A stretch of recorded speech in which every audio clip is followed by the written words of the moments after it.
முருகருக்கு அரோகரா, எங்களோட குட்டி முருகருக்கும் அரோகரா. இன்னைக்கு வீரசக்தி ஆலயத்தில் நின்று நான் பேசிகிட்டு இருக்கேன். இங்கே வந்து நாளைக்கு அன்னாபிஷேகம் நடைபெறவுள்ளதா நிறைஞ்ச பௌர்ணமி அன்று. இந்த பொதுமக்கள் எல்லாரும் வந்து கோவிலம்பாக்கம் சரௌண்டிங்கில் இருக்கிற மக்கள் எல்லாரும் வந்து நாளைக்கு அன்னாபிஷேகத்தில் கலந்துக்கோங்க. இங்கே வந்து அன்னாபிஷேகத்தில் என்னென்ன நன்மைகள் வந்து இப்போ நம்ம பார்க்கலாம். விஸ்வநாதர் விஷாலாட்சி இந்த கோவிலில் 8 வருஷமா நாங்கள் பிரதிஷ்டை பண்ணி இருக்கோம். பிரதிஷ்டை பண்ணி 8 வருஷமா பண்ணுவோம். 20 கிலோ அன்னதானம் பண்ணி ஒரு பிரதோஷமும் நாங்கள் பண்ணிடுவோம். ஒரு பிரதோஷத்துக்கு 5000 ரூபாய் பணம் வாங்கி பண்ணிடுவோம் ஒரு பிரதோஷமும்.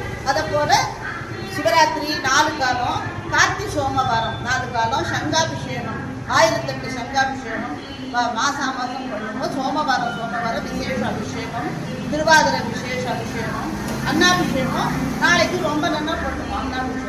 அன்னாபிஷேகம் பண்ணுறதுனால என்ன பண்ணணும், ஒரு அன்னமும் ஒரு லிங்கத்துக்கு சமம்.